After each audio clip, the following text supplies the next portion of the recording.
This article is a little bit longer than what I typically post, so I've decided to break this down into parts one and two. So after you're done with this one, please make sure you head over to my page to find part two. This week, JDV gave a speech at the Munich Security Council in which he was critical of Europe, accusing them of sidelining free speech and not listening to their electorate, while JDV downplayed threats from Russia. In this speech, JDV called the intelligence that Romania used to cancel their contest, quote, flimsy.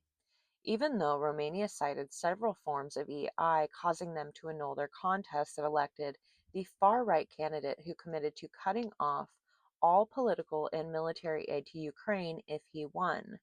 JDV proceeded, quote, if your democracy can be destroyed with a few $100,000 of digital advertising from a foreign country, then it wasn't very strong to begin with, end quote.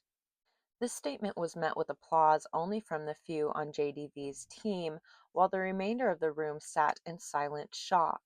JDV's rejection of the strength of Romania's democracy and its ability to act in its best interest by throwing out a contest they've recognized as being interfered with sets a dangerous precedent in the eyes of JDV, EM, and DJT.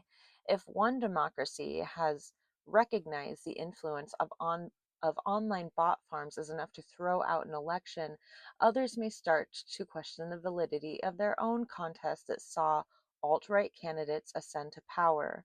Romania's assertive action to protect its democracy may influence other nations to follow suit. Investigations into these bot farms would likely continue to implicate EM and Twitter at a time when Spain, France, the UK, and Germany have already pointed fingers at EM for meddling in their democracies. In 2022, EM reported a discussion with Poo about 18 months prior. A Kremlin spokesperson described the conversation as a medium-length phone conversation and as more introductory in nature. He added that EM and Poo discussed visionary technologies and technological solutions for the future. The Kremlin insists that the two have had no further communication since. What we do know is in 2022, months following this conversation with Poo, EM paid $44 billion to take Twitter private, even though, according to Brand Finance, it was only valued at $5.7 billion. By August of 2024, Twitter was valued at $4.2 billion, a 79% decline from the purchase price. When Musk took over Twitter in 2022, he laid off over 6,000 employees, nearly 80% of the staff, including parts of its trust and safety team. According to the FBI, Russia EI'd the 2016 contest, and the crimes they committed while doing so were conspiracy to commit an offense against the United States, false registration of a domain name, aggravated identity theft, conspiracy to commit money laundering. It seems DJT and Poo learned from 2016 and changed their strategy, bringing EM into the game, a U.S. citizen who purchased one of the largest online platforms in the world. According to the vice president of the Elections and Government Program at NYU's Brennan Center for Justice, Larry Norden, if a network is American, it likely isn't illegal. There's not really a lot of regulation in this space, especially at the federal level. There's nothing in the law right now that requires a bot to identify itself as a bot. If a super PAC were to hire a marketing firm or operative to run such a bot farm, it wouldn't necessarily appear as such on its disclosure forms. Since 2016, the U.S. has zeroed in on recognizing and preventing foreign interference aimed at swaying the American public's opinions, although it would seem they weren't prepared for the interference to originate domestically. Since purchasing Twitter, EM has transformed it into a Russian propaganda and disinformation machine, which has aimed at Kamala Harris and Joe Biden over the last several years. U.S. intelligence officials have indicated that Russia has been working covertly to elevate DJT and continue to target those who oppose him. Since DJT lost to JB in 2020, he has had 7 conversations with Poo, including one in early 2024, where he demanded his aides leave the room so he could enjoy total privacy.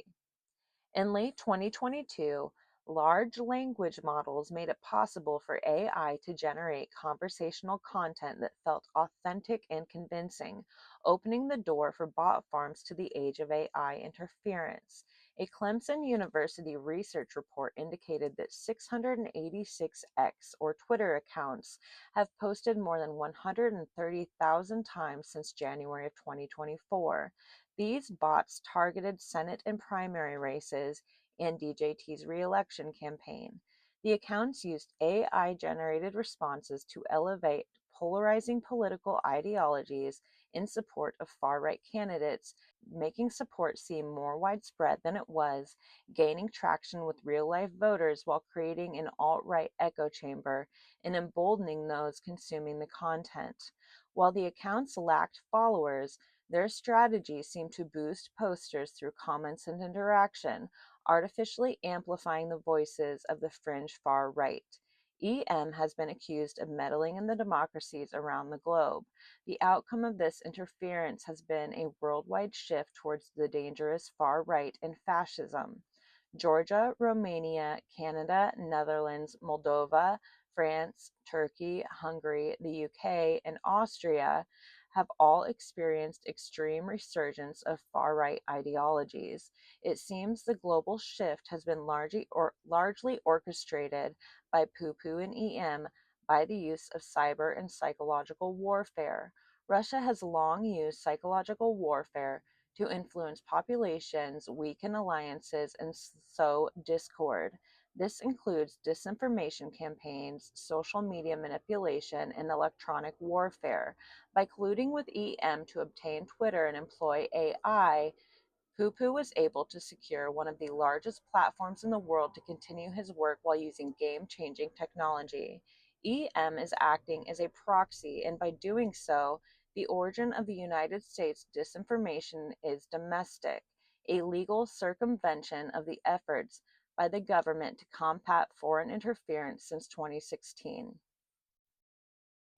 I'm going to finish this article in part two. The entire article is available to read for free on my Substack. As always, if you feel this information is important, please like and repost as the reach of my content has become very narrow. Remember to follow me on my other platforms and head over to my page to find part two.